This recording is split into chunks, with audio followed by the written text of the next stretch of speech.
The following presentation is part of the Beyond the Blast Doors network.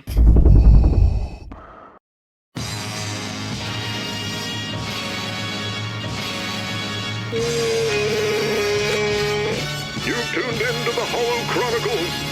Continue with the operation. Unit 5 and ready.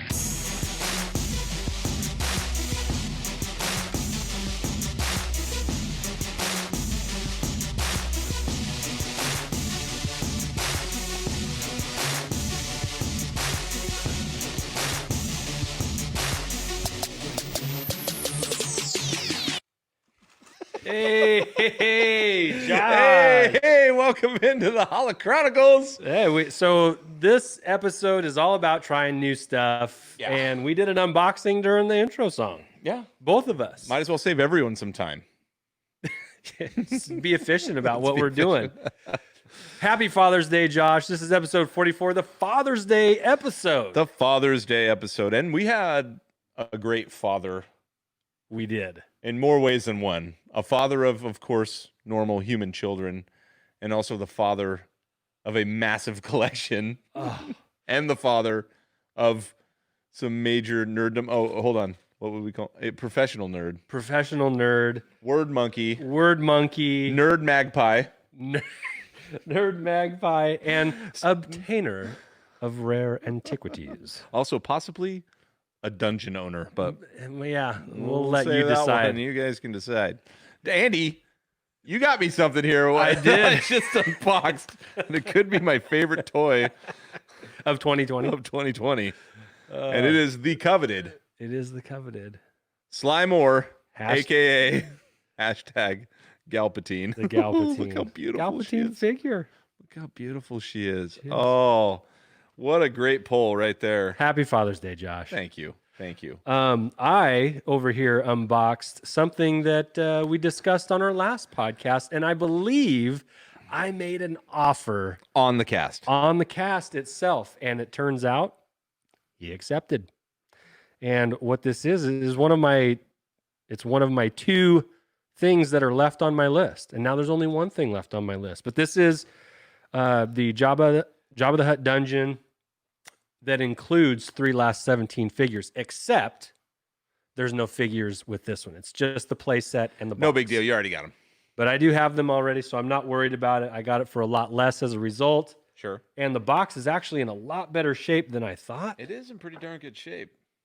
And you know what? I don't even think I'm going to take it out. I'm just going to leave it, even though it's been opened and Right. played with. I'm going to leave it in the box. Okay. All right. Um, Should Slymore Galpatine come out? well, you know what? Hold on. The our- way she's looking at me right now, Sly. it's She very, She's kinda looking like- at you on the sly. yeah.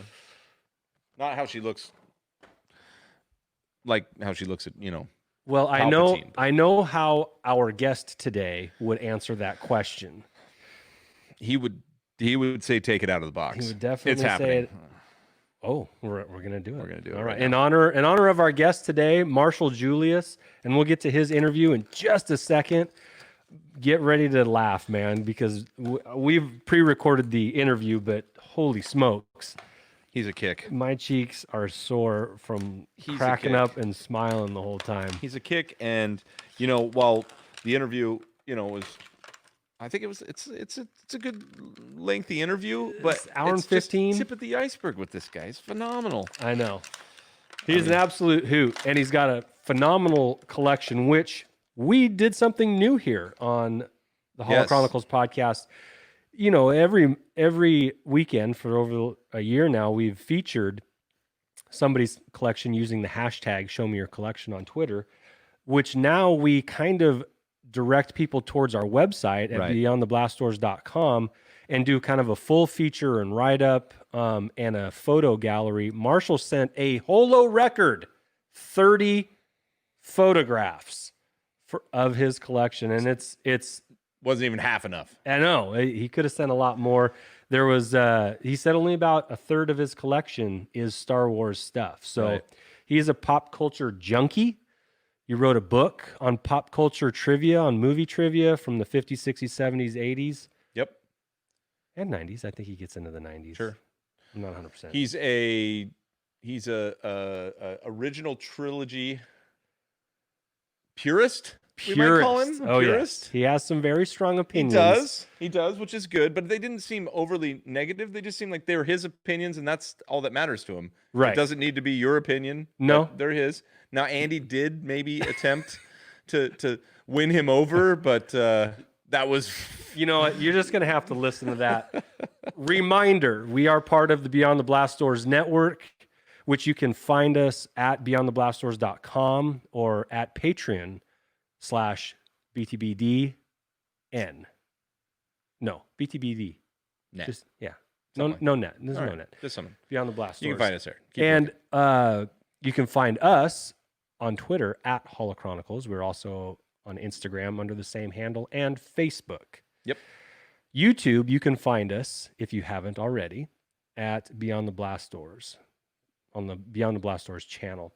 And just to give you guys just a little bit of a glimpse into the last week at Beyond the Blast Doors, Pete Fletzer on the Around the Galaxy had a phenomenal Mark Awesome. So Thompson, voice actor, Audible.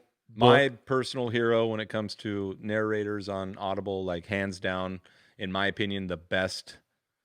I mean, for Star Wars at least, but even beyond that, he's just a wonderful narrator. He makes. I guarantee you, I would not have enjoyed half of the Star Wars books I read as much if it hadn't been for him narrating for me. So awesome guest. And just a good dude. Totally good dude. Such a good dude. He's such a fan, and he represents Star Wars very well. Right. And so go listen to that interview. It's so good. It's so good. It's one of my favorite of Pete's, you know, for him having done this over a year now. It's in my top 3. Right. It was a very good. The Bombad cast celebrated their 50th episode / 1 year anniversary this weekend, and that was a pretty fun one. You'll have to see what Scotty looks like, and he's such a goof, man. Bombad But I boys. love their energy. I love it. And then appropriately, Shannon Moran came out with her video. It's just over half an hour long of the moment Star Wars spoke to me, this time as a father. Yes. She's done one before, and this was the moment Star Wars spoke to me as a woman. Now this one, because it's Father's Day, she did one, which, little plug. Our boy Andy's on there. Yeah, along with some Pete's other in network it. guys. Pete's in it, and Jerry's in it also, and as well as a number of other great guys.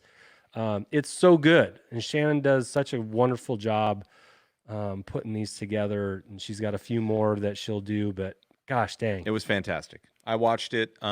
Even if you're not a dad, Yeah, it's good. I was smiling the whole time, and also, along with yourself, who just had a great call back to your connection to Star Wars as a father and also as a son, and then what some of the other fathers and dads said on there. It just for me, I related completely, and then also became related to some ideas because of what some of the dads said on there. So I highly recommend you watch it. Like Andy said, it's a half an hour, and you won't even know it by the time it's over. Yeah, and you may need a need a tissue. You might need Especially yesterday was Father's Day if you're listening on Monday, but yeah, go check it out. It's not too late to be to get in touch with your Father's Day and how it connected to Star Wars. So awesome really stuff. good stuff. So Josh, we have an awesome guest that we can't wait to get to.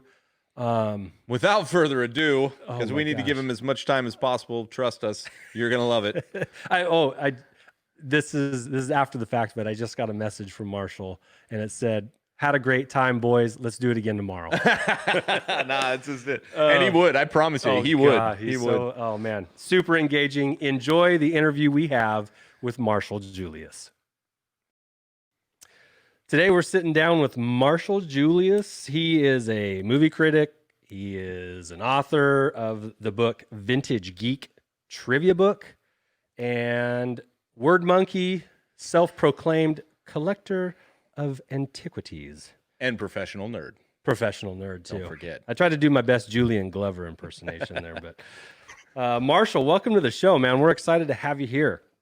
I'm excited to be here. Thank you for asking me. You first came on our radar when you were a guest on Around the Galaxy with Pete Fletzer.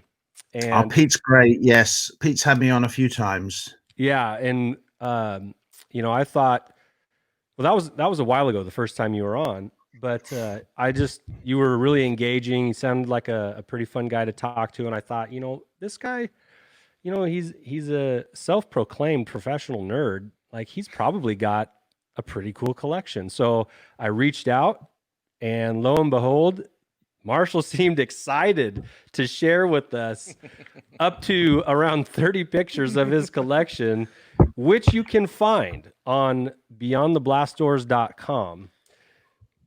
What we're going to try and do here, maybe just to kick things off here, Marshall, is you've got a ton of stuff in this room, and this room is so cool. And having seen the pictures already, I know you're a big Star Wars fan, and according to you, only about a third of this collection that you have behind you and around you is Star Wars stuff. So you've got a ton of stuff in there, and we'll talk about some of the Star Wars things, but when did you start collecting?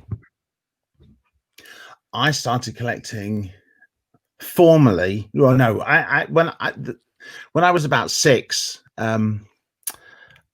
I started keeping everything. I just instantly started seeing the value in everything, badges, comic books, or just these things. They didn't seem sort of ephemeral. They didn't seem temporary to me. I just there was just something about it that about this stuff that I just loved so much that I just absolutely cherished it. So I kind of had that. I had that kernel of geeky, obsessive, hoarding kind of collector, had to have everythingness in me. And then when I was about 9, Star Wars came out. So, that's in 77, well, very late 1977 in England. So 1978. And so the first time I saw Star Wars, saw it up in the West End in London. So in like the big cinema to go and see anything. And I honestly only remember a little bit about the movie the first time I saw it. I mean, it blew my mind. But the thing that I most remember is coming out of the film afterwards and seeing all of these tables covered in merchandise. And it was like, that just absolutely blew my mind. There were these awesome posters, and there was the program and stuff. It was like going in, they weren't doing the hard sell because nobody knew the movie yet.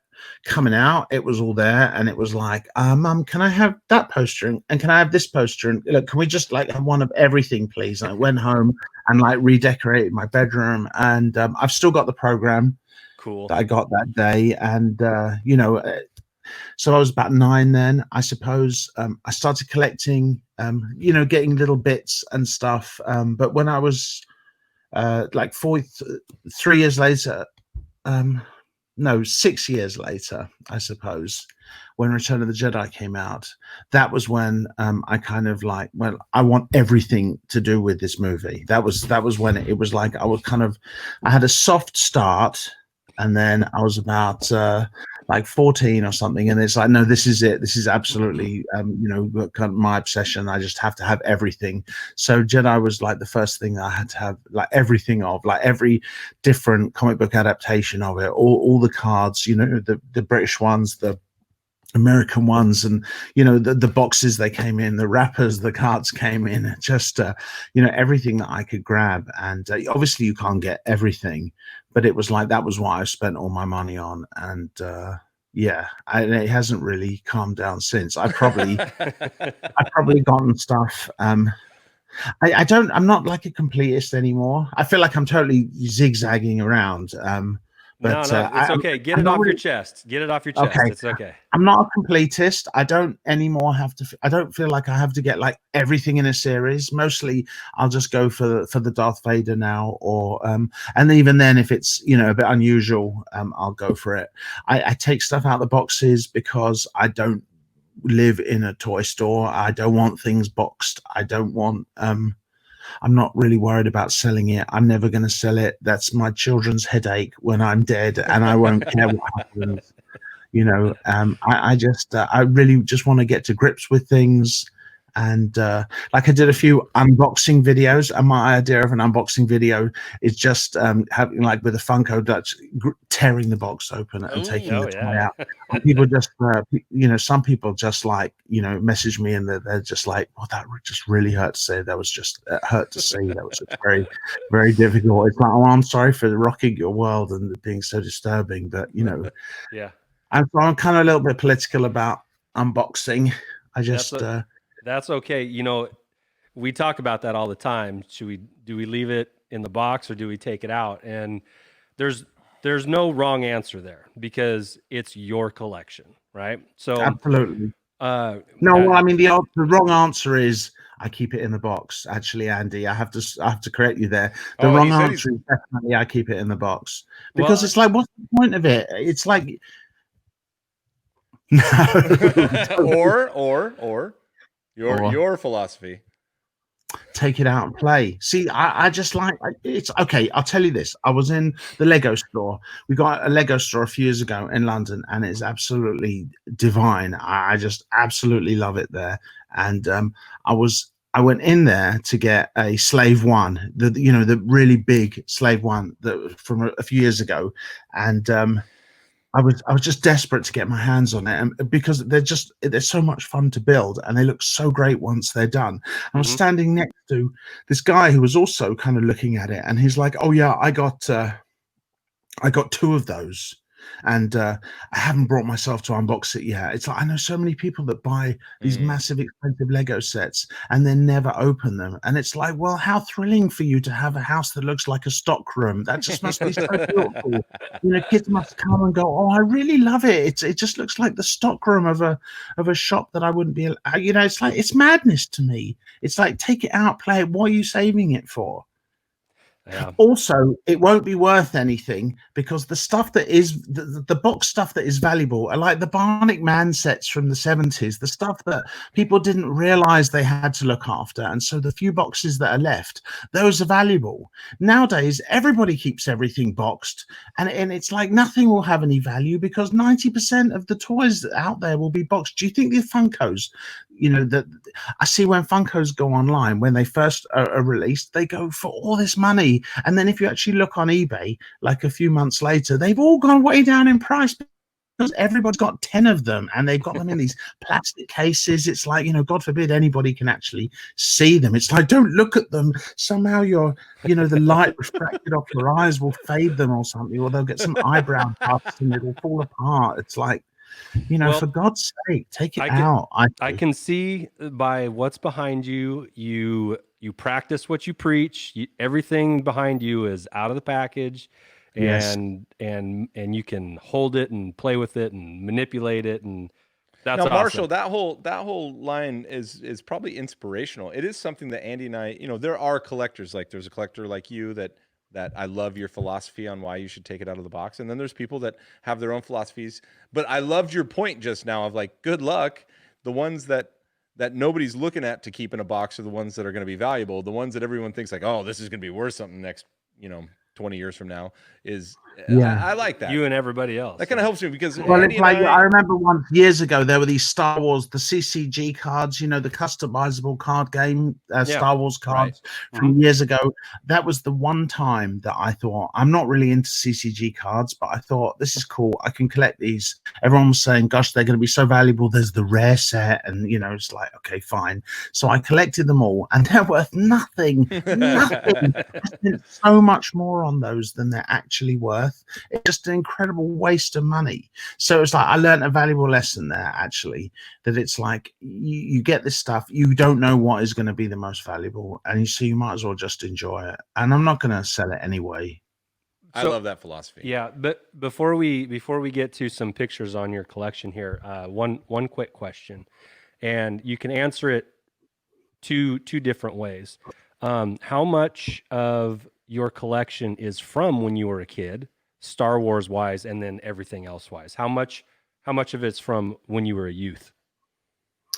Well, I've all the Star Wars stuff I've still got from those early days. Yeah, I've just added to it. So I've got all the Star Wars toys and action figures that I collected. And again, I wasn't like particularly scientific about it. I would just, grab as much as possible. And it was difficult. It was difficult to get everything back in the day because there was no like internet. It was all, especially if you're in England, that you guys can go to Target or wherever, and there's always the latest things. And it's like, whereas in England we had a few collectors stores, we'd also go to big collectors marts where dealers would come and they would have all this treasure.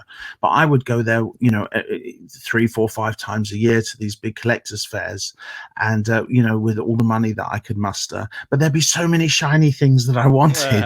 It's like there's no way that I could focus on any one thing. So I always just had a massive wish list of Star Wars stuff, but also comic book stuff and superhero stuff and whatever the big sort of science fiction or horror movie was at the time. Or I'm like a magpie. I'm like a nerd magpie. I just can't help being pulled in lots of different directions. It's okay.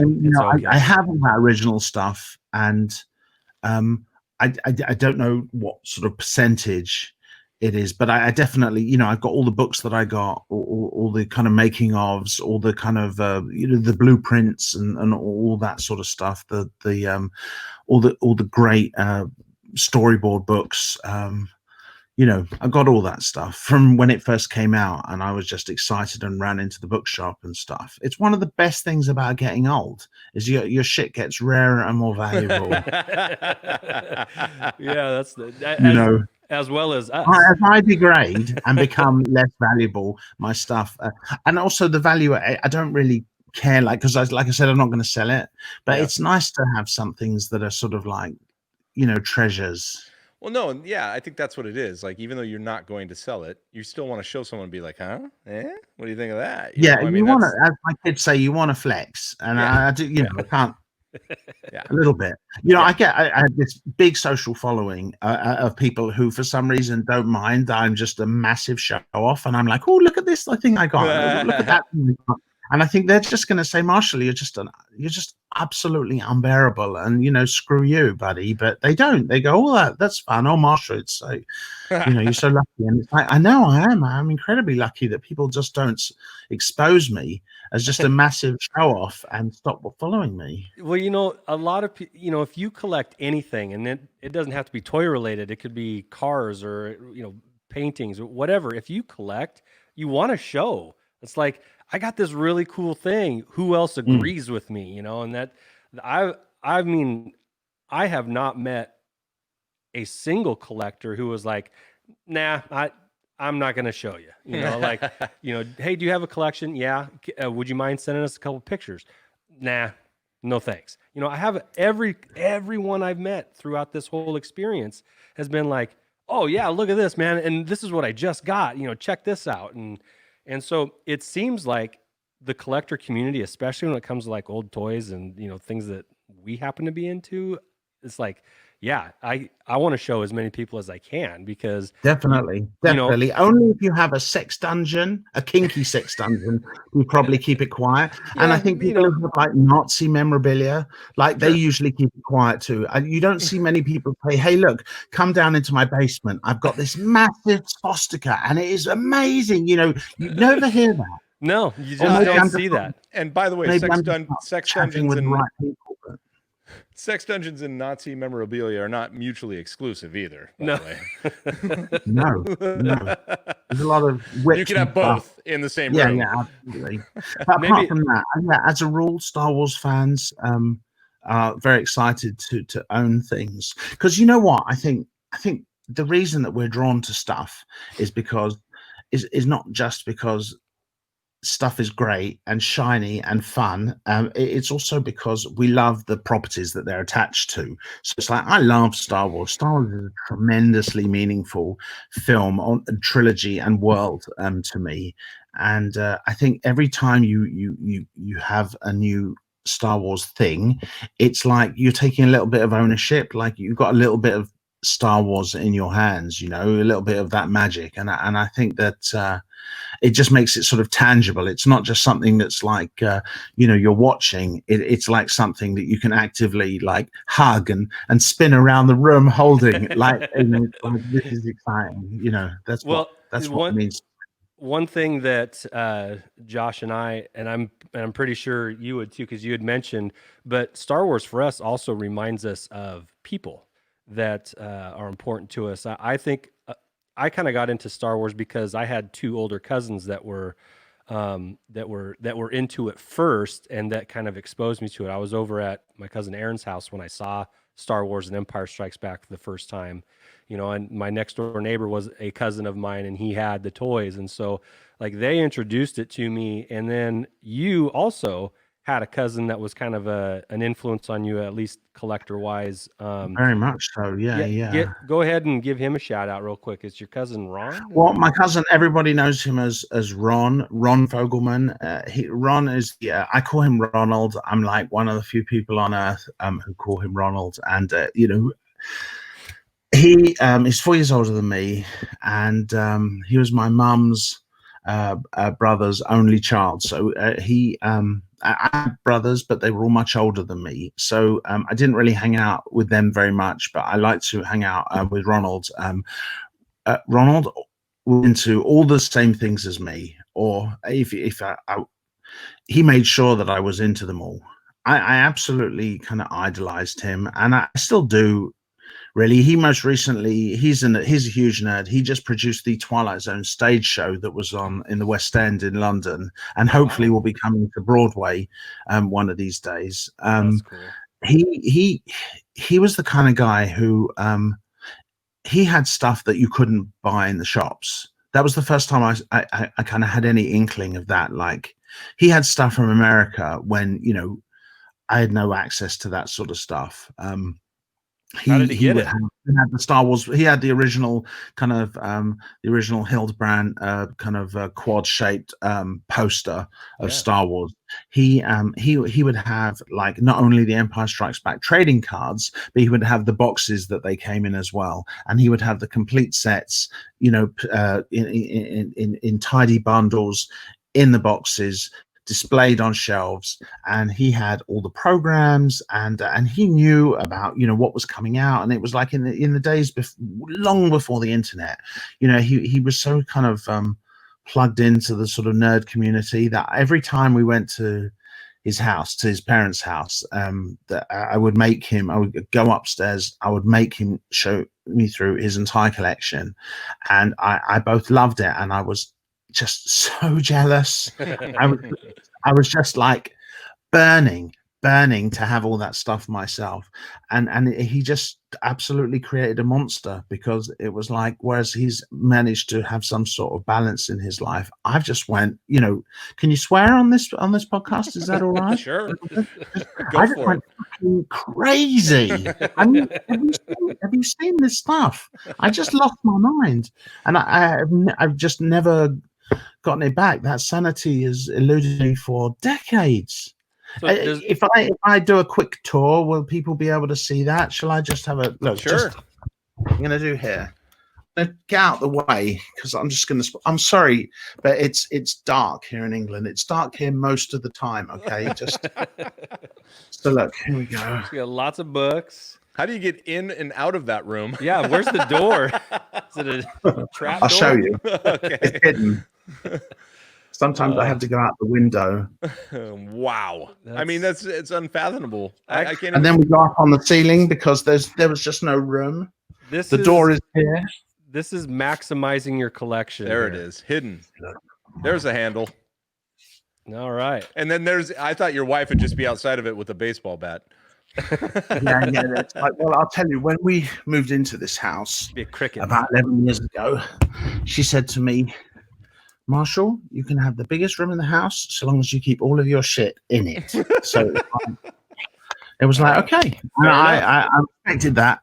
Sometimes things do crawl out a tiny bit, but for the most part, I keep it all in here. Well, I try and have as much as possible. You've got your holiday items that you need to bring out, from time to time too. So I got a lot of Christmas stuff in the loft. Oh, well, that's cool about your cousin. He was always a tremendous inspiration to me. He was the sounds first like we might need to have him on. You absolutely should.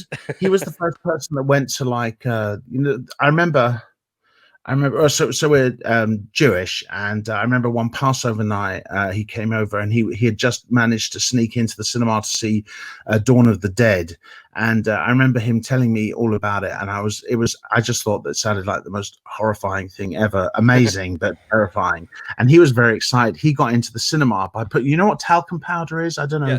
Yes. We call it so he used to put talcum powder on his freckles and sneak into the cinema, to try and I'll have a ticket for Dawn of the Dead, please, and try. And he actually got in, when he was much younger than he should have. So he always kind of led the way for me, really, very much so. Josh, let's pull up a couple pictures here and talk about some things, because one thing I enjoyed about looking at your collection, Marshall, is like, hey, I got that too. Or like, oh man, I really, it's anytime you look at a collection, it's like, oh, I want that. Look at these that. pics. Absolutely. Don't have that. So yeah, those are a couple of daylight shots of the room you're currently in. Look, it looks so tidy as well. Look at it. It's always that tidy. Is it? I try. It's Sometimes beautiful. I do get a bit piled up, but yeah. It's overwhelming. So, let's keep going here. You can see against the window, there's all those, there's lots of Lego stuff, Lego spaceships that I suspend from the ceiling, and I don't stick them together. They're extremely precarious, but none of them have ever fallen down. They're not glued together? No. Well, you can't do that with Lego. That's just wrong. But all Lego has kind of supporting parts, and so if you're just very careful about attaching stuff. See, this picture was quite old because my ceiling is just a slip of what it is now.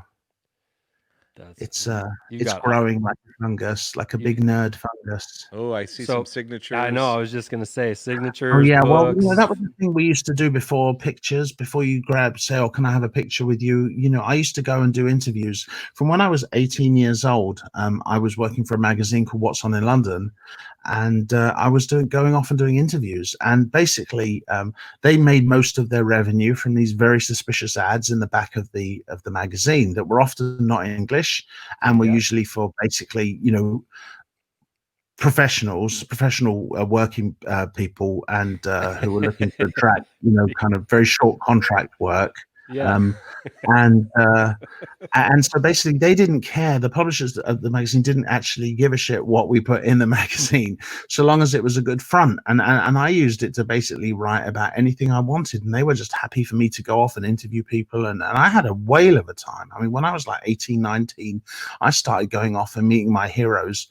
When I was 18, I went off and interviewed Ray Harryhausen, who I discovered lived in London. I mean, how cool is that? I was just meeting these amazing people and having the most thrilling adventures.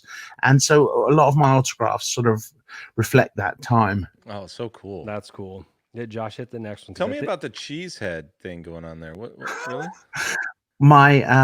My brother Russell, who sadly passed away a few years ago, he married, his wife's from Wisconsin, the cheese state, right? Yep. And so I saw that I was at their house once, and he had a cheese hat, and I coveted it extremely, and so she gave me a cheese hat the next time. She got it for me, and I do wear it. Possession. It is. It's just here. Look. Are we putting it on? Oh, yeah, he's going to get it. Hold on. All right, go Packers. I have no idea. Really, is it some sort of sporting thing? Because it's American football. Yeah, American football team in Wisconsin called the Green Bay Packers. Oh, you see, I don't know anything about sport because I think that there's just no room in my mind for sport. I don't disagree with you. Let's go back to this room. I just like the cheese, basically. I like cheese. No, that's a great. No, I love seeing it because that's definitely an icon in NFL. Side question: what's your favorite cheese? I like this cheese called Ozal Irati. It's a bit nutty, and I've no idea where it comes from, but we can get it in our supermarket. I also like Comte and cheddar and anything except the kind of stinky French cheeses that are a bit soft and runny that make me gag a bit. But pretty much any cheese is good for me. I love cheese. All right. Europeans have much better cheese than we do. I will admit that. And American better cheese is and terrible. worse.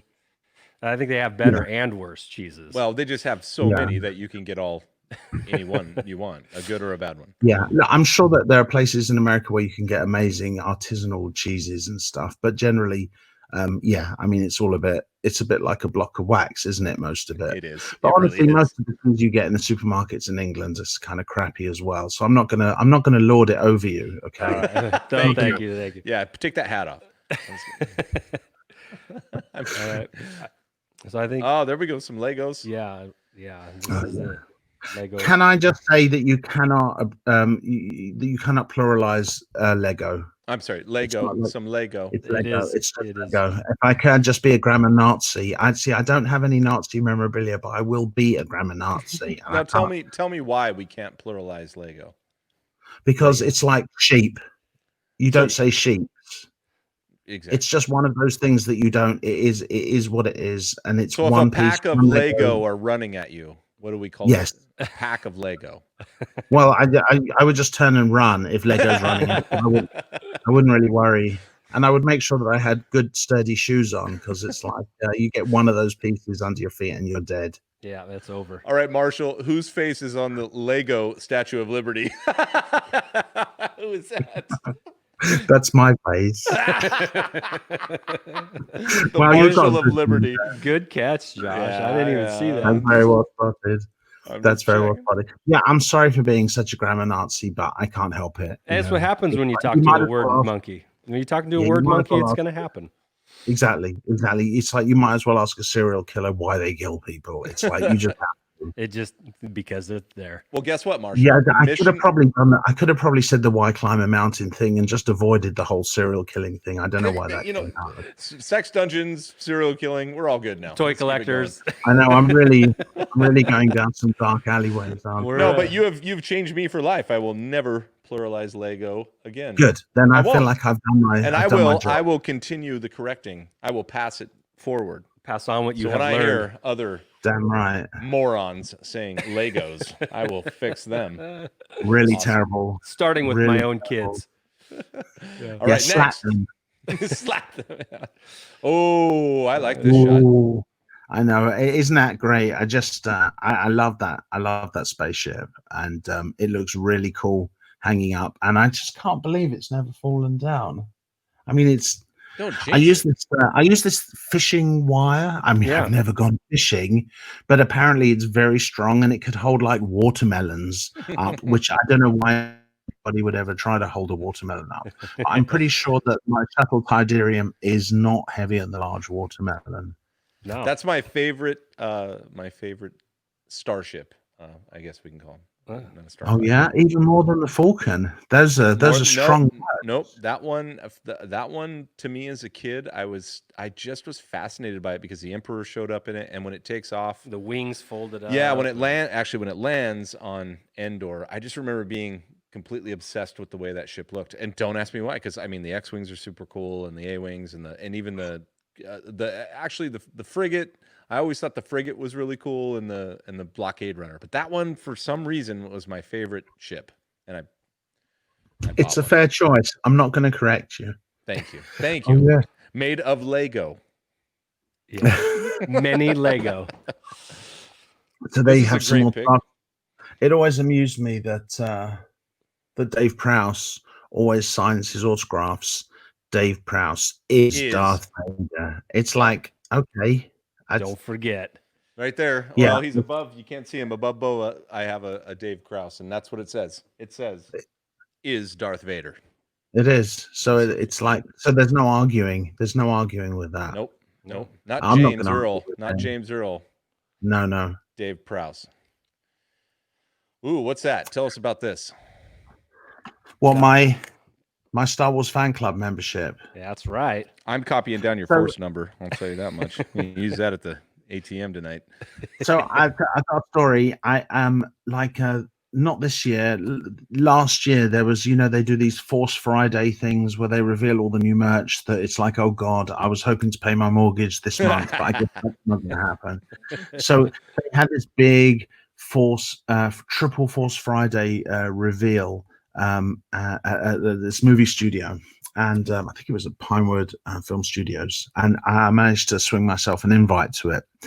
And Disney were quite, you've got to bring proper ID, otherwise we won't be able to admit you. And so when you come to the door, you have to show, like a passport or driving license.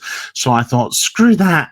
I turned up and I showed them my Star Wars membership card, which I figured that this is why I belong here. It's like, and they took it. She wrote my name down from it.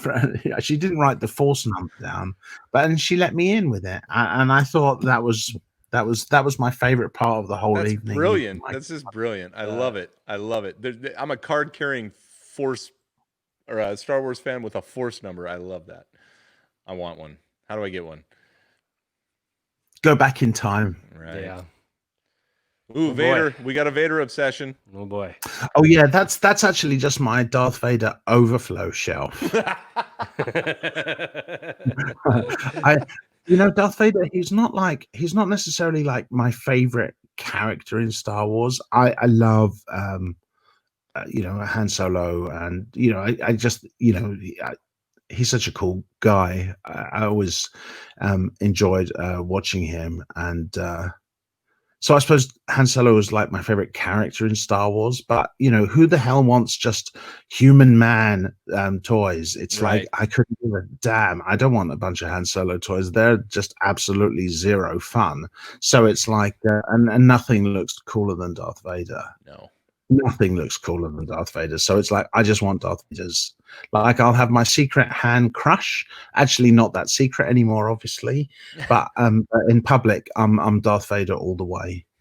And actually, as the years have progressed, and I've discovered that I actually have way more in common with the villains of all the films I like than the heroes. It makes sense that I have more Darth Vaders than anything else. Yeah, your subconscious will take you in the right direction most times. So absolutely. I stopped short of Nazi dungeons. Not and serial but I do killing. like Darth Vaders. Yeah. Or killing younglings. Yeah, right. Look at that Simpsons lineup there. I know that. Oh yeah. Marshall did mention that he was pretty heavy into Simpsons here in the last few years. I got crazy into the Simpsons. In like, it was like 89. I was 20, and it was everything. It was just hilariously funny. It was like really sharp. It was massively nerdy and just full of like Star Wars references and movie references, and it was so incredibly quotable. I mean, gosh, those first 10 years were just absolutely flawless, and there's so many characters. And so my friend Sal, he was the first one of us to have a satellite dish, and we used to go, all of us, we used to pretend to be his friends so that we could go around and watch it at his house every Sunday night. I'm just kidding, Sal, I'm just kidding. He's probably watching. Yeah, for sure. And what else is he gonna watch, honestly? So I from then I got really into. I never stopped sort of collecting Star Warsy stuff, but honestly, I was not into the prequels at all. I thought that the prequels were a massive affront to Star Wars fans, and especially from, I suppose, I started to get a queasy feeling from the special editions onwards, because it's like, I don't feel like I need any, my precious childhood memories finessing. I was quite happy with the movies that I absolutely loved above all else. It's like, you marry somebody and they're absolutely beautiful, and then they go off and they get all this unnecessary plastic surgery, and it's like, baby, I thought you were absolutely gorgeous the way you were before, and it's like, you just didn't need to do it. And now, honestly, I don't even recognize who you are, and you didn't. Anyway, let's not get into that. But I actually remember that was when I got more into the Simpsons, because the Simpsons had not betrayed me, and they were a big love of mine.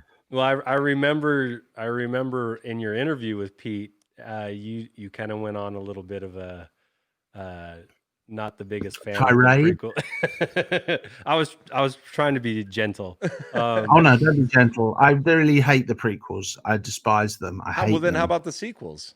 I do see some sequel merch up there with Definitely, I liked the first one. I thought that the Force Awakens was a kind of. I thought it was basically like Star Wars light. Right. I don't think it added. I don't think it brought that much to the table. But what it did was it captured the Star Warsiness of Star Wars that I liked, and it didn't look like a big CG shit show. So I thought, okay, that is really encouraging. I felt the full Star Warsiness of my love return, because I know a lot of people who went off Star Wars just like big time because it's post prequels. I never lost my love of the original trilogy. But you know, you go years and years without. It was very difficult to love Star Wars for old school Star Wars fans who felt like this new stuff was coming along, and it was completely missing the mark in a massive way.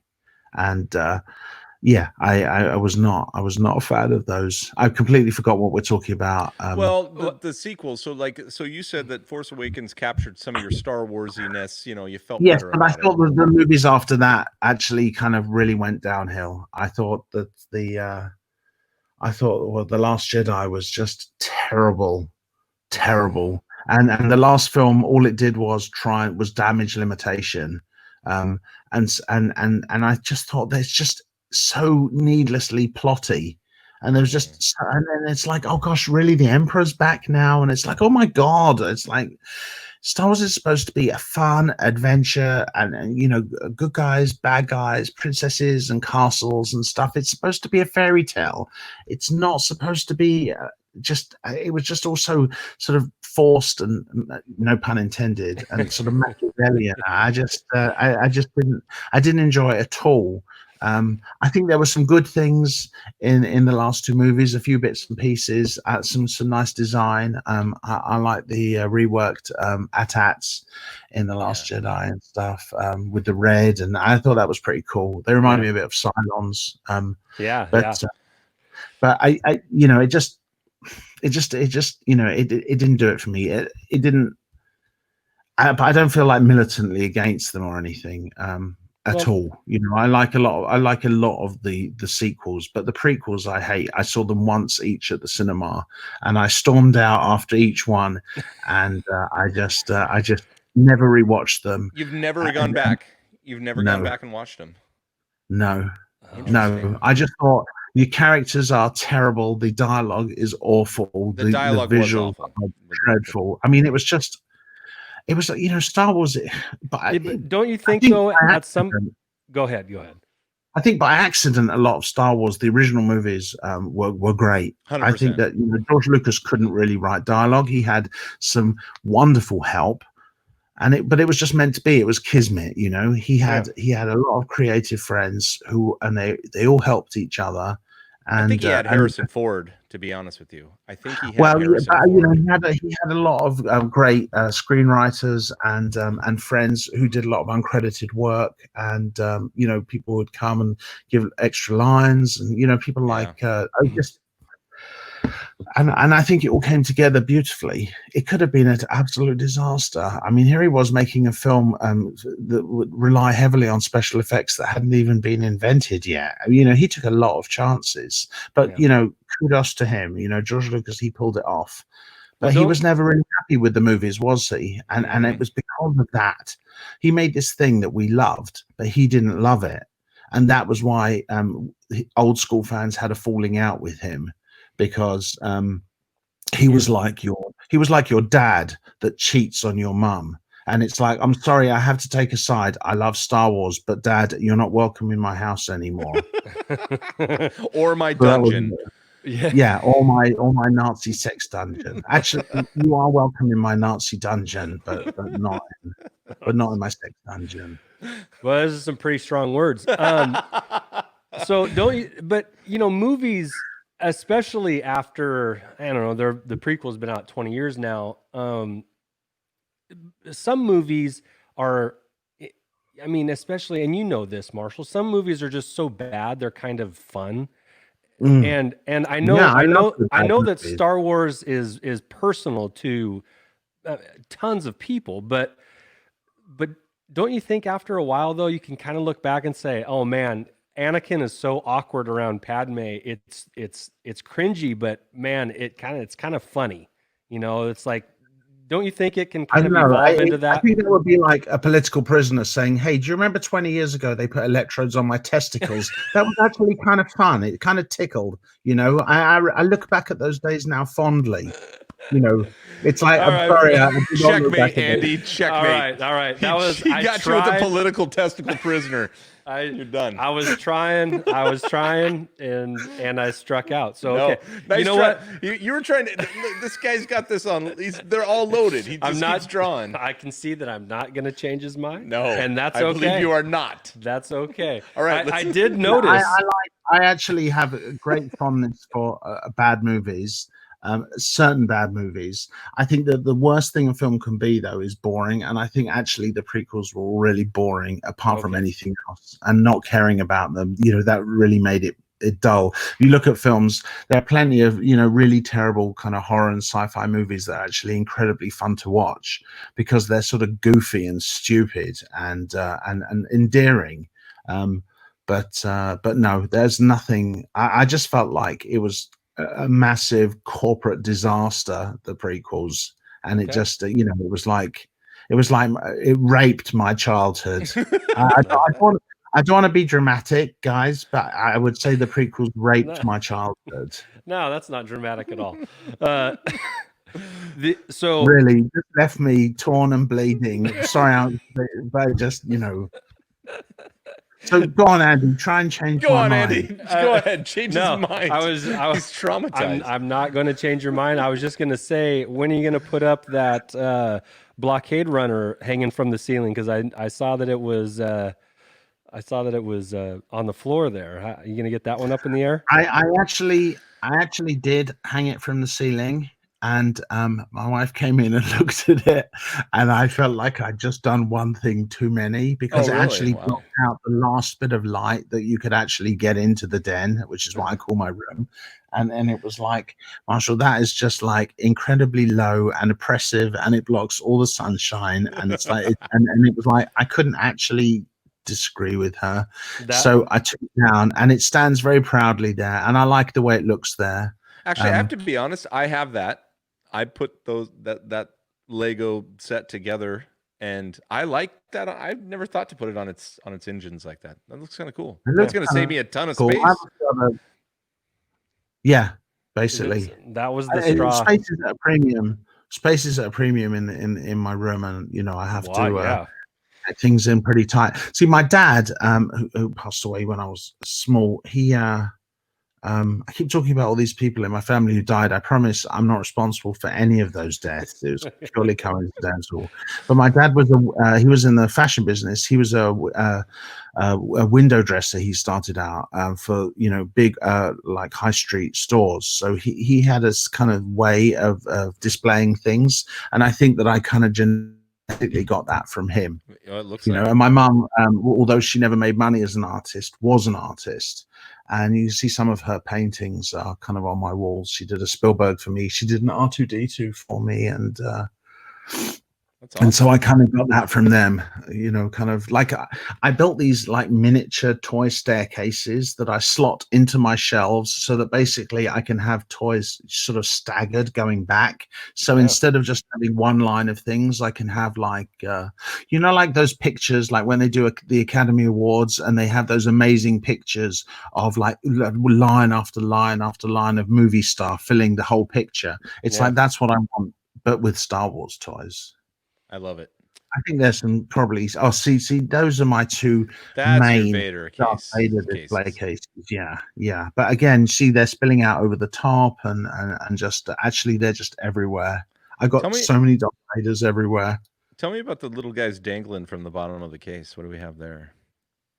Oh, those are just like little kind of gashapon kind of superhero toys. You know, little kind of things that I just love little dangly things. If I can, I very much like small, colorful plastic things. Okay, because so I wanted to especially ask, so have you space ever at a brought premium.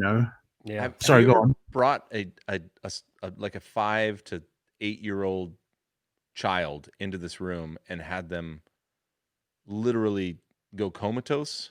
Because that's, I believe, how I would honestly, feel. my den, right? It faces the front door, so I can close the door if I want, if I don't want to get into that conversation. But usually, I'm quite happy to. Anybody comes to the door, anybody delivering anything, or anybody ever comes to our house to install something, or everybody, especially guys. They get one look at the den, and they sort of, it's kind of like in like a Warner Brothers cartoon when a hungry character smells food and they lift up off the floor and you can see the trail of smell and they just kind of follow it in, and it's like that's what they're like. It absolutely draws everyone in, never mind 8-year-olds. I'm sorry. I'm just saying, I was thinking of me as a child. I everybody comes in and they're like absolutely transfixed by it. A lot of guys come in and they say, gosh, I had a lot of this stuff, but I got, my parents got rid of it, or I sold it, or I don't know where it is, and you see the intense regret flashing on their face that they didn't keep all this stuff. And it was like, I'm sorry to add to your pain, but should have Take a just look been more around. thoughtful. Is that a at the top there? Is that a silver, like a Jello mold of Darth Vader? Or Yeah, Big the mold or Wilson cake tins. That's the Darth Vader cake, and there's a Barton cake tin as well up there. oh yeah. And actually, if you look at the top there, there's an angled golden sword. See right at the top of that picture. Yep. That is actually a prop sword, a dwarf sword from Flash Gordon. That's one of my. I've got cool. a few movie props as well. That's from the original Flash Gordon movie. That's cool. Okay, right next to Bart Simpson. I'm sorry, I'm just going to go off here. We can edit this, but right next to Bart Simpson, there's that insect. I owned that as a kid. But I forgot the name of those toys. What is that? That insect? No, that is actually the Ant-Man Lego set. Okay. Remember they had a toy line called Insectoids or something like that. They did, remember and I having think that it definitely does kind of smack From of that, here, but yeah. it was basically, I just always will try and find fun ways to display my stuff. Yes. Yeah. So Marshall, I It's made not my this comment to favorite. you. Yeah, I have those blueprints as well. I love them. I'm thinking about framing them. There's a bunch of them, but they're so cool. This is just They like are. one of the many ways you can get into Star Wars with the blueprint pictures and the diagrams of the sketch drawings, the Ralph McQuarrie stuff. I mean, it's like at whatever level or what, there's literally everything Star Wars for everybody. Yeah. This stuff As long is as they're cool. massive nerds, then definitely. Yes. I mean, I don't know what I would ever do with Star Wars blueprints. I don't know if when I got them, I thought, oh, I'm going to build my own, snow cube or whatever. That just never happened. I did actually try and make a land speeder in woodwork class, but it was just a piece of shit. Oh, I hope you kept it. I'd love to see I it. did not. I did. Technically, so was the land speeder. So you're fine. You're probably on the right track. That's true. In fact, it actually reminds me. I had two great R2D2 action figures, right? And one of them was this beaten up one that I've had from when Star Wars came out, and then I had a nice shiny new one from Return of the Jedi, and I thought I got two, and I was, trying to trade it with my cousin Ronald, who was, obviously I said was older than me and much more canny than me, and I wanted to give him the old one, and he said, "Oh, but Marshall, in the films R2D2, he looks kind of beaten up. It's more authentic if you keep the beaten up one, and you give me the nice shiny one." So I did that, and then I kind of went back home to my mum. I was probably like, I think Ronald cheated me. She made him give it back. Oh, Ronald knew what he was doing. He did. He fleecing his little cousin. He's just fleecing him. Yeah, but I respect that. It's like, no. Yeah, you learned a lesson that day.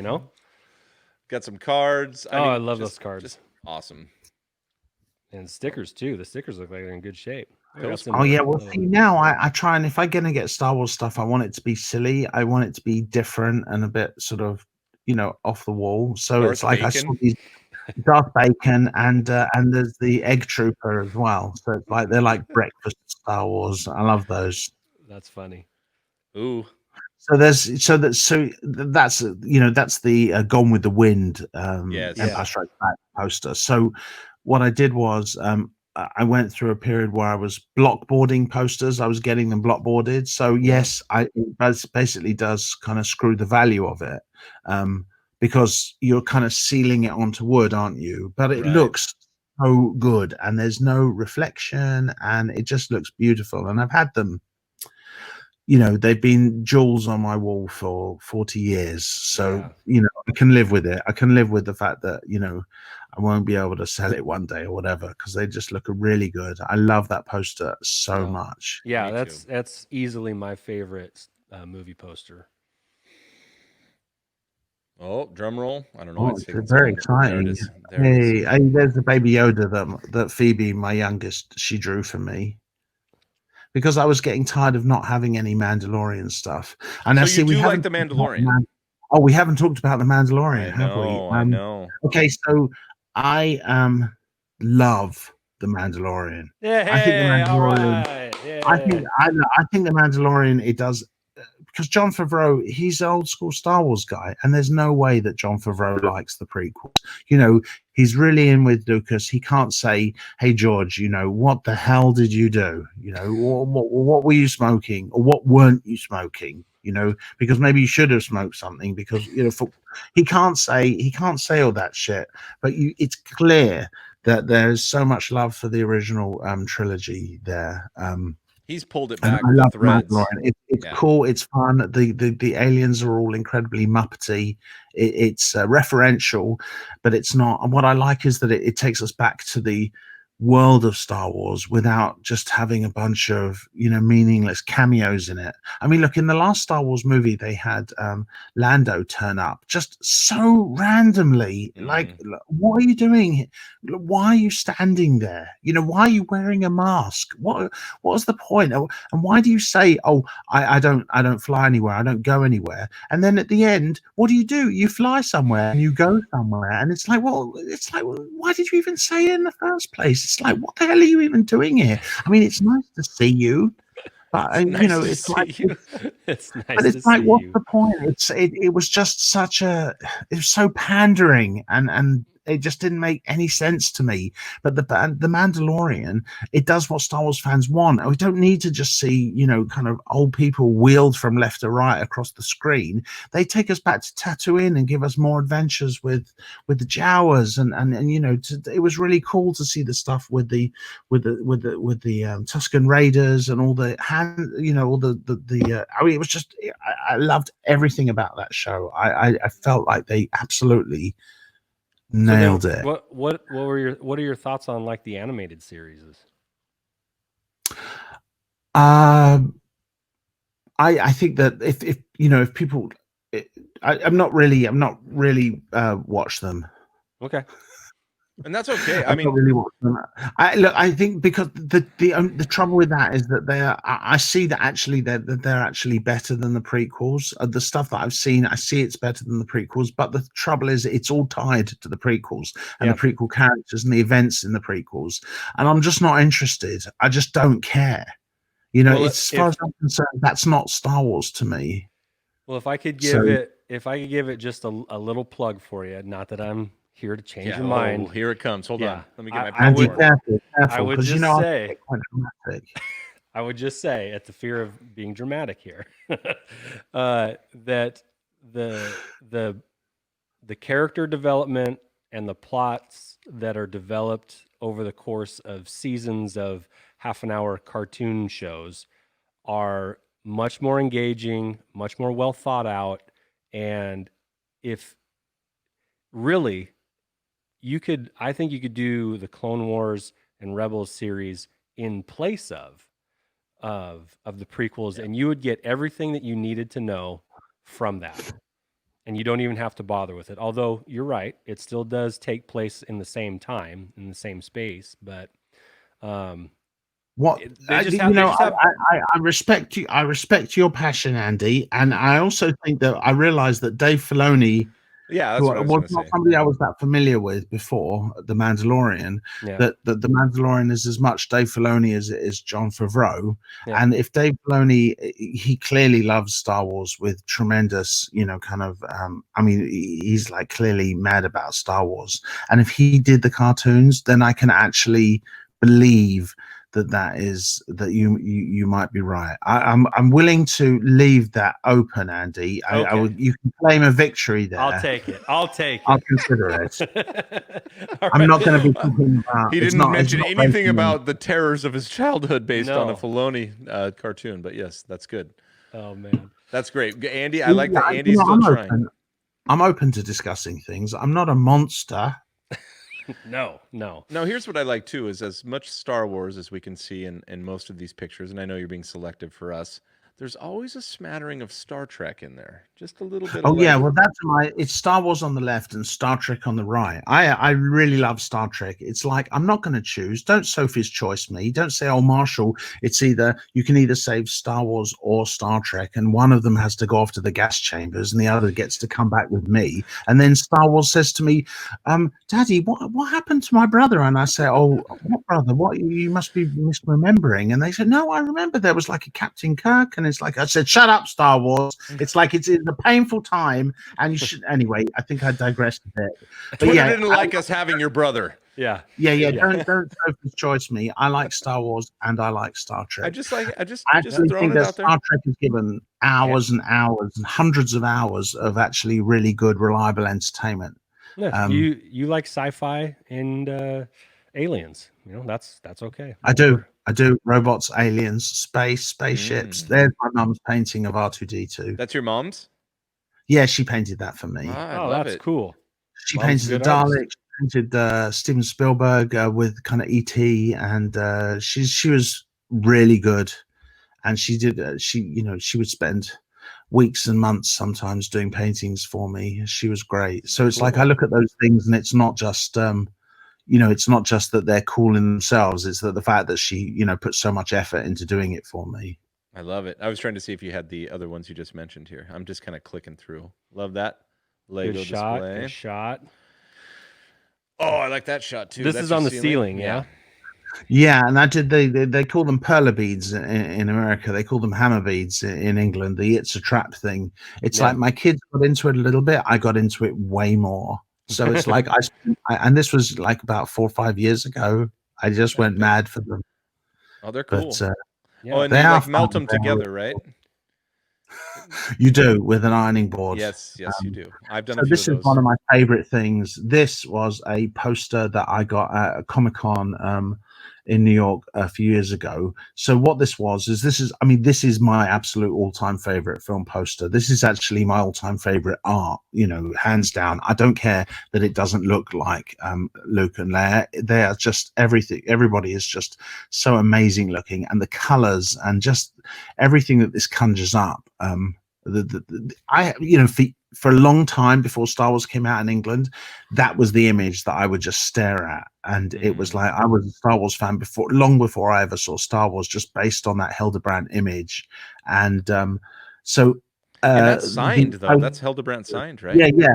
Well, Tim, they're the twin brothers, Greg and Tim, and Tim died a while ago, but Greg is still alive.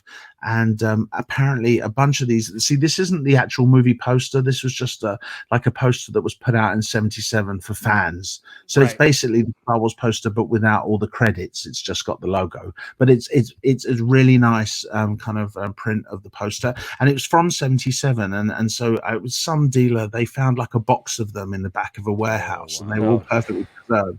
There were like 200 of them, and I found it online. I got like 197, number 197, and Greg had signed them all, and he'd remarked them. It's like, so he actually drew a Darth Vader on it, and a Chewie, drew a Chewbacca, So it's like a seriously hench Star Wars poster. I love it. Oh, I'm jealous. Yeah, beautiful. How much you want for it? Yeah, what's going for? You'd have to kidnap at least two of my children for me to give. All right, noted. All right. Well, I'll DM you. Okay, hey, now this is something that I recognize. This is a Rump Mug. I've got all three of them. Josh has one right now that he's showing on his screen. That's cool. But yours looks, I mean, they're all hand painted and anyway, so they're all going to have a little slightly different look to them. But yours looks like it has a glaze on it. My, the one that Josh showed up, Matte. Yeah, they're all matte. It's a matte finish, but yours looks glossy. It looks cool. Some people have told me that they think that maybe it's a prototype, which is cool because actually, if you look at the underside, there's no kind of it's not carved in the name or anything or the date. It's but this was it's not that makes this my favorite item of Star Wars merch. This was the year that Star Trek 4 came out, the Voyage Home, the really good Star Trek, where they go back in time and they're in San Francisco, and that amazing movie. Whales, yes. Yeah, the whales. So that year, my mum took me to America, and it was just me and her, and we toured around. We were in Florida. We went to Disney World, and we did all that stuff, and it was a really great holiday. But she'd never driven before in America, on the wrong side of the road, as we call it. Right. And as soon as we got there, we were in Florida, and I hit a phone book up, and I'm looking for the nearest nerd store, and it was quite a way away, a good 5 miles, and she had to go on the freeway, and she was really nervous about driving on the freeway to take me to this nerd store, but she did it. I found the address of it, and just this random comic book shop. And she drove me there, and I remember her head was right up at the windscreen as she was driving, and she drove quite slowly and nervously, but she got me there, and I spent an hour in there. That was one of the things that I found, and then later that day we went to see Star Trek 4, and it really was a perfect day, and my mom's again everybody, most people in my family, has passed away. I swear I'm not responsible for that either. But she, I love that mug because not only is it a beautiful thing, it also represented kind of that she would really kind of always go the extra mile for me. She would always, put herself out for me. It was so I kind of just see that as a symbol of, how much my mum loved me. That's so it's not to get too mushy about it, but I just love that mug, and it just reminds me of just how much I used to absolutely take advantage of her kindness, basically. and she'd say, "How much? I'll do anything for you." Oh, it's will you drive me, 15 miles over there to a comic book shop on the wrong side of the road? On the wrong side of the road. Well, that's a great story, great mug. I keep all my most precious things in that mug as well. I keep lots of kind of little knickknacks from my personal family history in there as well. So it's so these guys are on my staircase of toys, my little homemade staircase of toys. You can see that's why they're kind of all going up. So it's a bit dusty. I love a lot of people say to me, "Oh, how do you dust?" And it's gosh, is that really the only question? And I don't say, thank you for not asking me that question. It's when people often come in and they go, "Oh, how do you dust?" It's is that really your first question? I don't. Leave me alone. I say, I let the dust form a protective sheath over everything. There you go. Yeah. Oh, by the way, can I say, when we started talking, you said you were talking about the movies, and you said Star Wars and Empire Strikes Back. And I thought immediately, I like you guys, because you didn't say Star Wars Episode 4, A New Hope, or anything poncy. You said Star Wars. And for me, for my generation, there was, it wasn't like when you say, what's your favorite film? You say Star Wars. The follow-up question is not which one. Because Star Wars is Star Wars, Empire, Jedi, and that was what they were called. And So I just wanted to say that you get big points, even with the Lego thing. You get extra. I know. I'm underlining that again. Yeah, it's all forgotten. It's mostly forgotten. We took a step backwards, but then we came back. One more forward. We came. I didn't want to let the conversation go without saying that, you just saying Star Wars was like, yes, you're doing it properly. Well, thank you, Word Monkey. Love it. Love it. Have we finished looking through my stuff? Because I like looking through my stuff. No, we're not. I'm not done. Well, we got this Revenge of the Jedi poster. That's pretty sweet. Isn't that great? Oh, I'm sorry. Batman with the shark has got my attention. Rubber shark. I know that shark repellent. I will never forget that as long as I live. The first time I saw that, I was like, "That is the cheesiest looking thing I have ever seen." But hilarious. Awesome. I interviewed Adam West. Did you? And I couldn't find anything for him to sign. And I was working for a magazine at the time, and it was before everything would just be produced on the computer. Where literally we would print out pictures and we would physically make the pages up, and then they would go off to the printers. So we had this machine that made these kind of bitmap, these dot photographs that we would put, and so they basically printed out a large Batman for me, and that was what I got him to sign. It is signed. I can see that now. It's just kind of light. But it says Adam West and the shark. He signed it. He signed it. The shark signed it. I love it. I love it. Oh, that's great. I love your collection, Marshall. I know. Even the non-Star Wars stuff is awesome. There's a lot of fun stuff in there. I must, I just always drawn to. I guess that I'm just takes me back right there. That's when I was a kid. When I went to Star Tours, that's the logo I remember. It was cool. Yeah, it was fun to be. It was fun to kind of be immersed in the whole kind of Star Wars thing too. Even in the queue, it was kind of fun that there'd be C-3PO and there would be. It was. I liked all those sort of rides. Well, I've taken my daughters back, and while they've updated it for sure, they moved one of the main guy who used to be your pilot, who would talk to you throughout your trip, has been replaced by R2 and 3PO kind of talking, but then he's down a little further. But just even taking my girls, because we went to Disneyland when I was a kid, and then I've taken them because we're on the West Coast. But taking them and being like, it's still the same path I walked, even though they've updated some of the features. It's still the same path, and so I'm like, look down there, and I remember seeing the little robot getting his feet burned, and then the scanners, and that's just a little bit updated, but still the same. So, I was I was 8 years old when I walked through here, and you're doing it too, so it's very cool. It's like pins. Well, we call them badges in England, but, right. They were the first thing I ever collected.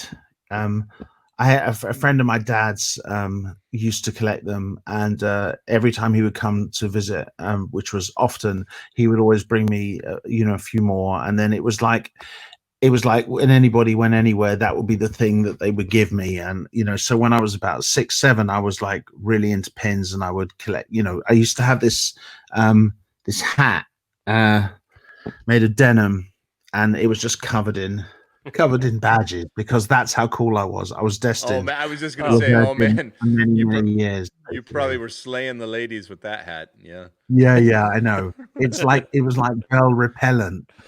It was like spray it all over, and no girl will ever talk to you. And it was like it worked. It worked really well. It worked really well. Yeah. Oh, some more great pins. More Vader. I don't know, man. You were trying to make some excuse about how he wasn't your favorite character, but there they are. Well, I Han Solo always made me laugh. I wanted to be Han Solo. I didn't want to be the scarred guy who needs breathing equipment and stuff. That did not appeal to me. But he was badass. I mean, Darth Vader is cool. I would much rather. Very cool. There's So your stackable shelves. So did you like the last 3 minutes of Rogue One?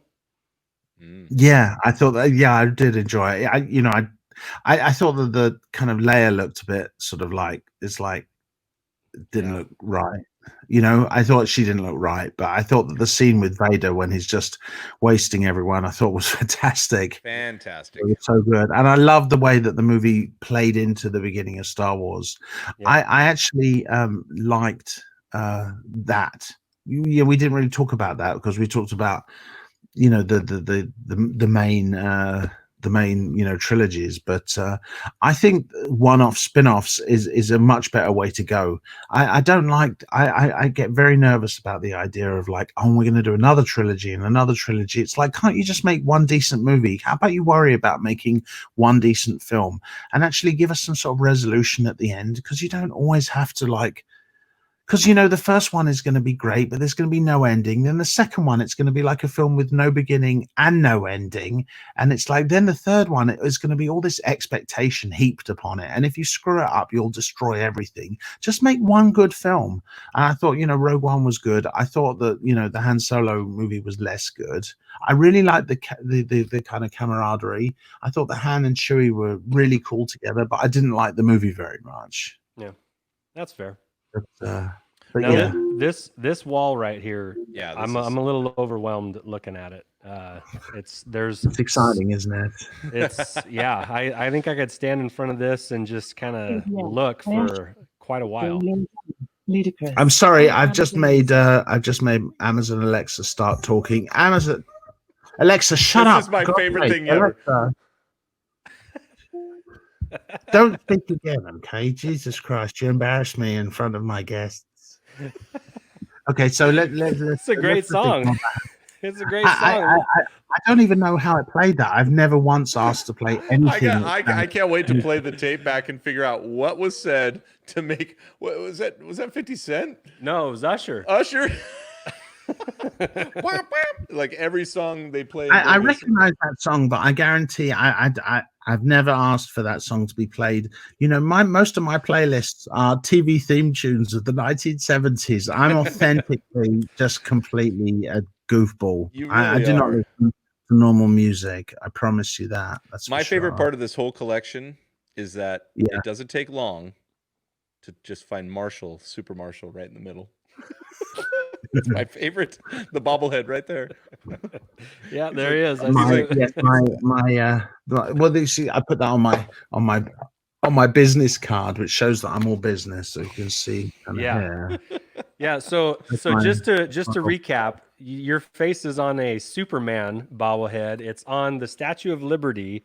Right. And what else are we forgetting here? Yeah. Oh my God, what else aren't I on? Look, Is there a Darth Vader, an unmasked Darth Vader with a Marshall face on it?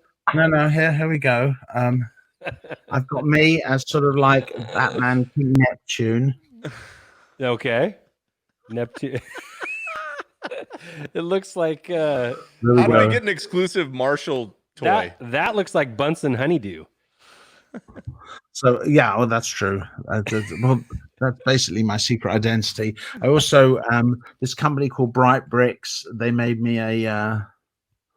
That's Marshall. I've got a batleth there from Star Trek. That's so cool. Because the truth is that I'm just completely obsessed with myself. So you want to see yourself in those movies, in those areas. Is like you're actually physically representing what every kid imagines, themselves as Superman. I've never imagined myself as the Statue of Liberty, but I could see the Batman thing, How about Big Ben? How about Big Ben? You put your face on Big Ben, then turnabout's fair play. I just thought the Statue of Liberty needed a bit of jazzing up. That's all. Yeah. Because it was the Lego Technic set, right? And so it doesn't actually have a face; it just has a flat green face-shaped thing. Yeah. And I thought it needs a face. It needs a face that would inspire people as they come into New York, maybe that from countries far away, and it needs to be a welcoming face, a face that inspires awe and trust. And it's like, maybe I could be as great as that. So I put my face on it, and it felt right. It makes sense. It just makes sense. Yeah. I do like how we have in this picture the 12-inch Han and Luke, but they're dramatically pressed against the side of the I just noticed them because I have them. They're in the box. Sorry, they need to come out. But That's okay. I just like how they're just kind of, just sexily hiding there. That's great. If well, sometimes if you put things at the side, looking kind of like this, they look slimmer. I've learned, but also they don't take up so much space. It's beautiful. I think it's important. I just wanted the human characters, the humanoid characters to be represented, but I'm really not that interested in them. I just like aliens, robots, monsters, the cool stuff. Yeah. The cool stuff. We got a tiki gremlin. It's beautiful. It's all beautiful. Was that it there? That's the end. We did it. Hey, we got to the end, Marshall.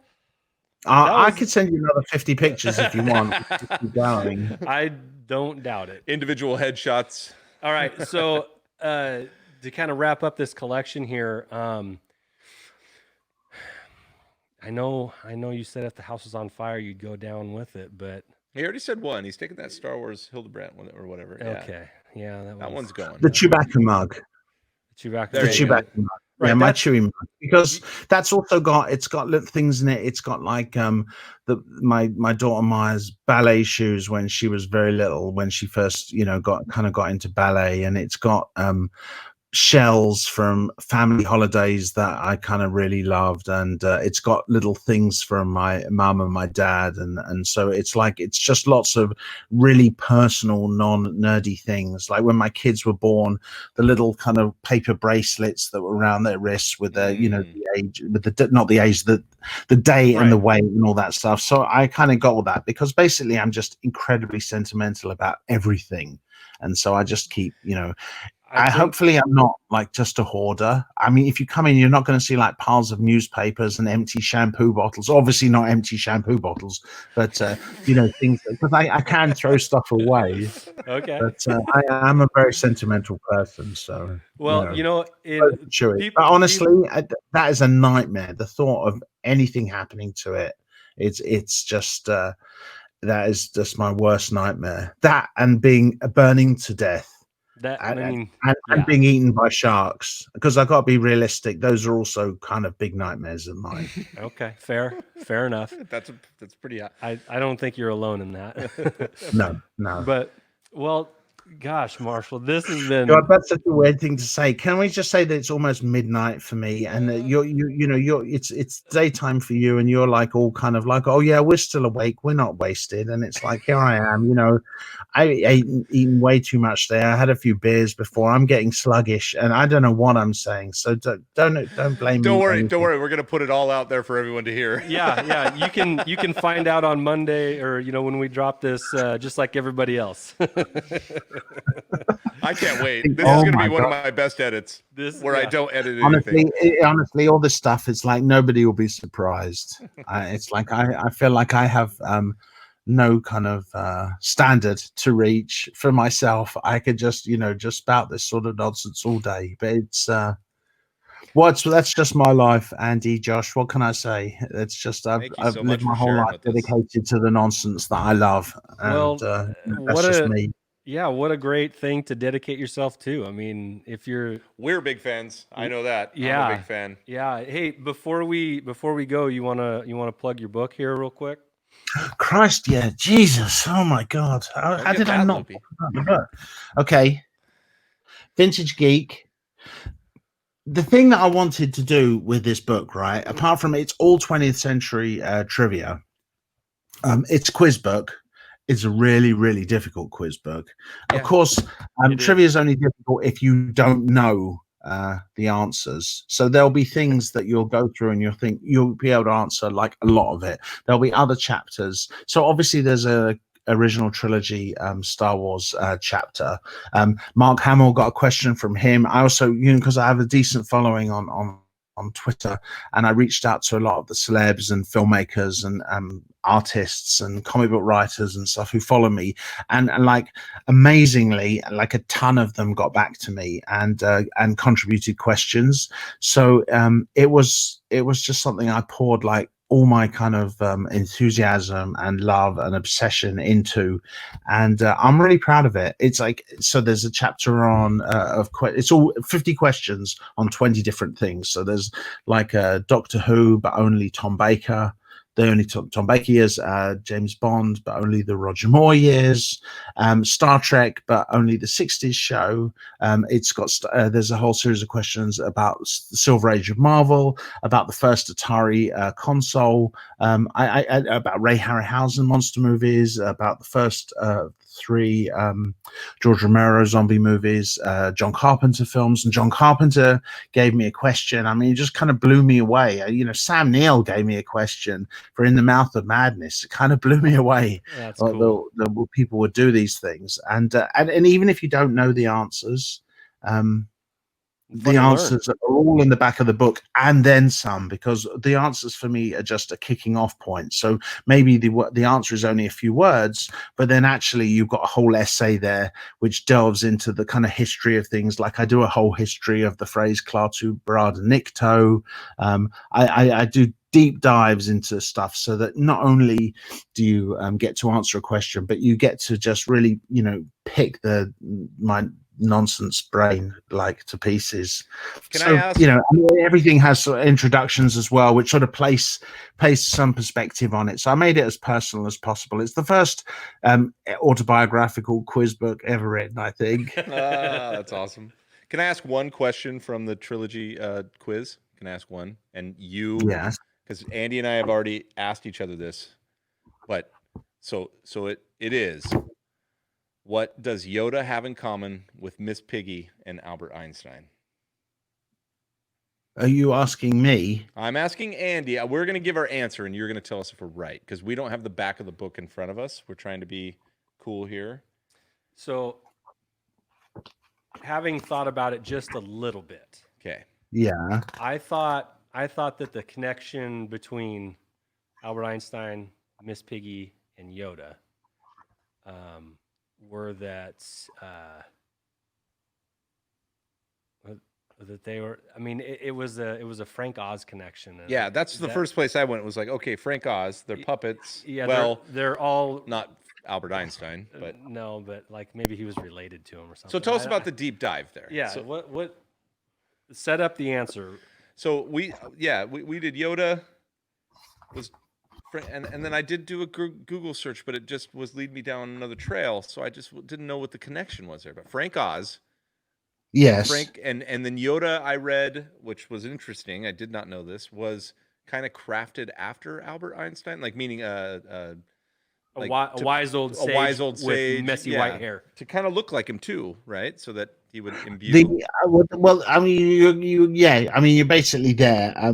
Frank Oz operates and speaks for Yoda. Obviously, does the same for Miss Piggy. So that's fairly straightforward.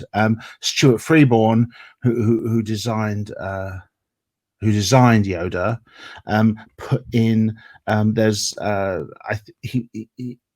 It was said that he used like Einstein's eyes because he wanted to, kind of impart that sort of like wisdom. But Einstein had a kind of sense of humor about himself as well. So it's like it's like the perfect sort of like scampish Jedi kind of genius character. But of course, Stuart Freeborn also designed Yoda to look like himself. So there's a lot going on with Yoda. But yeah, I mean, it's basically part of there's definitely a vibe of Einstein. To your point, though, that's what I thought was so cool about just that question, let alone all the other questions, because I read a few, from Doctor Who, which I know nothing about, and I know you kill me for that because I saw your picture with Mr. Who and when you were 9 or something.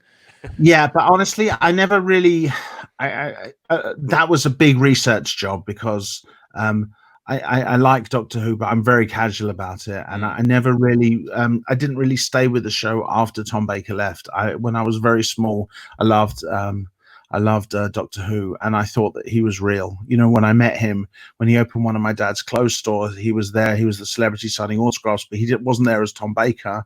And I was very small, and I thought he came as Doctor Who. The TARDIS was there.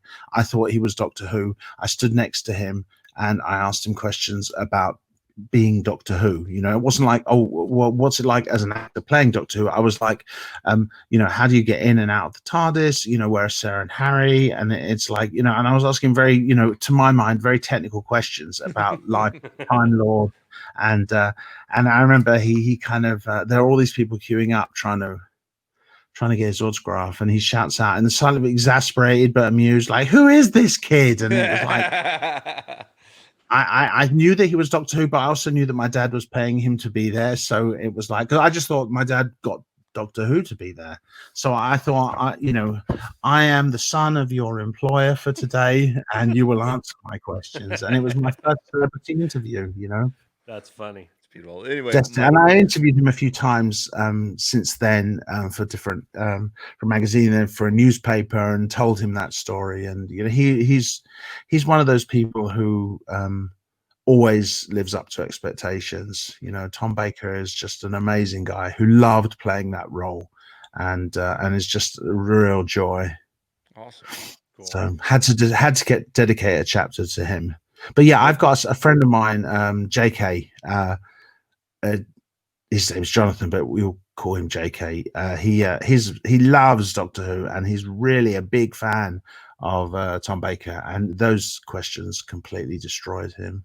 Oh yeah, no, that's what I was saying. It's like they were very difficult, and then just you were talking about your deep dive at the end. That's what I like. It's like we can deep dive about Miss Piggy, Yoda, and Albert Einstein, and talk about them for 10 or 15 minutes. I think that's fun. So what's the name of the book again? I discovered so much. A lot of the stuff that I knew already went into the book, but I discovered so much interesting stuff through my research. And there were so many things that I wanted to talk about that, I just basically, if you just look at the second half of the book, it repeats the questions, and then you've got the answer, and then it keeps going. Like sometimes it's just the answer, other times you've just got like a ton of extra information. I go really delve behind the scenes of so many things. There were so many great things that I discovered when I was working on my Universal Monsters chapter, stuff about Lon Chaney Jr.'s makeups and Lon Chaney's makeups rather, and so many things. I did the whole history of the name Igor in the Frankenstein movies. And because everybody thinks that his assistant has always been Igor, but actually that is not the case. But if you read my book, you get the whole history of all the names of the lab assistant and why everybody thinks he's called Igor. It's like cool. Mad, obsessional, but really interesting. I mean, for me, it was like I found the whole thing a completely fascinating trip to do. So people seem to enjoy it. People enjoy it so far. So I hope you have a read of it and let me know what you think, eh? Yeah. You can find that. Obviously, I found it on Amazon. You can find it on Amazon or any book, Barnes and Noble bookstore or anything like that. I think so, but I think the best way to find it, definitely at the moment, is just getting it on Amazon, like everyone is going to do anyway. So. Yeah, basically. Well, you can find that link on our little write-up that we did on Marshall's collection at www.beyondtheblastdoors.com. Down at the bottom, you can also find where he is on Twitter at Marshall Julius. The link to the book is there, as well as your budding T-shirt collection. Do you want to just give a quick shot for that too? Because I looked on the site and the T-shirts are great, man. Go ahead. I just like I kind of I like cross-hatching. I'm not really much of an artist, but I really like cross-hatching. I like it's very, when you basically do the lines and you do the crosses, and that's how you color in. You don't just fill it in. It's just, and it just really suits my obsessive character that I can just very carefully draw one way and then the other. And also kind of like my gay disco side, where basically everything is like mad multicolored. So I basically draw these robots and then I color them in it. Quite a wacky psychedelic way, and we a friend of mine put them all on t-shirts. So here's one that I've done. This is my IG. Oh no, I for copyright purposes, this is just generic robot. I don't know what that is. And there's another one, Robot 1. Here's generic Robot 2. That was Robot 1. Generic whatever. And this is just something that occurred to me. I don't know where it came from. Anything. Oh yeah, I've not seen anything like that before. Three-legged trash can. Yeah. Dustbin with head, I call it. Dustbin with yeah. head. Yeah, multicolored dustbin. So it's like I did a bunch of robots. That was my lockdown project Weirdly, I thought I was going to play like a ton of video games when the lockdown happened, but I immediately lost interest in trying to play anything. I just felt like I didn't have the concentration for it. Yeah, I just didn't care. But then I thought, okay, I'm going to try drawing instead. And I just really got into it in like a big way. And I draw a lot. My daughter, my youngest Phoebe, she draws a lot as well. So we've both been kind of drawing together, and we draw very different things. She drew this picture of the prisoner for me. Where are we? There we go. Animal Crossing. I love that. She does lots of drawings for me. She's a good girl. Well, Marshall, thank you so much for hanging out with us. I know it's late where you're My at, pleasure. but this has been a blast. Happy Father's Day. Thank you very much. And you. Well, thank you very much as well. Thank you. Again, you can find him on Twitter at Marshall Julius. He's pretty active on there, and we have found him. I am, and come very say engaging. hello, because I always reply to all the crackpots who reach out to me, especially if you're a crackpot. If you're normal, I probably won't, but if you're crazy, then I definitely will. Yeah, we learned that Marshall doesn't like boring. So if you're boring, you're probably going to get overlooked. No, you're all wonderful. If you're watching this, especially if you watched it all the way to the end, then you're definitely my people. So come say. Right? That's how we feel. All right. I Thanks. applaud your patience. You have tremendous staying power. Thank you, Marshall. Once again, we appreciate your time and enjoy your Father's Day tomorrow here. Thank you very much. You too, guys.